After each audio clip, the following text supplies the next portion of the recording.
to borrow a terribly depressing saying, we're living on the back of a dying planet. And so, if we don't start taking care of our planet better, we're going to end up in a really huge crisis. And we're already seeing that through climate change, and we're already seeing that through, disease-resistant bacteria and pests that are resistant to pesticides and all these things. So it's important. So ASH is a direct action focused environmental group on campus, and we do community cleanups, we do larger campaigns, and then we also focus on different issues that may arise. Like right now we're working with the Standing Rock Sioux in order to have a fundraiser event to support their efforts in resisting the pipeline up there. But really what we do is try to have an impact in our larger community. And if that is through, like we said, community cleanups, or through advocating for food policy, or removing invasive species, or what have you, we just try and get involved where we can and make a difference. Right now we're working with something called the Real Food Challenge, where we are trying to get Chancellor Grant and the school administration to commit to serving 20% real food on campus by the year 2020. And what we mean by real food is fair trade, humanely sourced, local or organic. There is something called a real food calculator, which is a tool that schools can use with their food programs in order to calculate how much actual real food they have on campus. So right now, from the latest numbers that they've given us, it's looking like it's about 1 to 2%.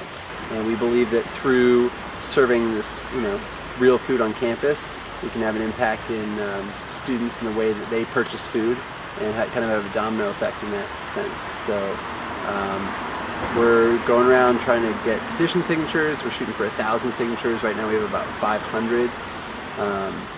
And when we get those petition signatures, we are going to go and talk to Chancellor Grant and let her know about the student interest in the Real Food Challenge and see if we can get something passed.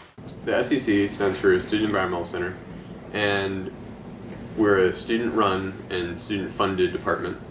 And because of that, we're able to put on a lot of different projects which focus on a lot of different things. We definitely promote sustainability and education on environmental issues, but we also try to promote social justice issues, awareness about agriculture, awareness about energy, and a lot of different things. So we have our hands on a lot of different projects. So we have a large variety of projects. We have the Free Store, which is a resource right over here in Highsmith, where students are able to drop off things they don't want instead of just throwing them away. We have our campus gardens. We have one over at Sam Miller Complex behind the Sherrill Center, one behind the cafeteria, and one over on the Rhodes property slightly off campus. And the gardens are really cool because each one fills this kind of different niche. Castanea by Sam Miller being more permaculture, and Rhodes property being a little bit more larger scale agriculture.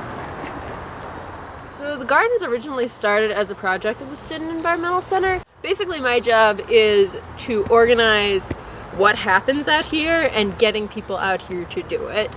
Really, it's run by volunteers, just students who, for whatever reason, have decided that they want to come out and garden. Some of them do it for class, some of them do it because of their own passion. We grow a mix of veggies, fruit, herbs, some plants to attract pollinators, just a bunch of stuff. The food from this garden gets distributed among the volunteers, other students, and also among the community of Asheville. We take stuff to an organization called Feast, to something called Food Not Bombs, which actually meets on UNCA's campus, cooks a lot of food, and then takes it, I think, downtown to distribute to people who might need it. One really cool thing that happened this semester is we had a sculpture class come work out here. What they did is they chose a bunch of different sites around the garden to react to with sculptures.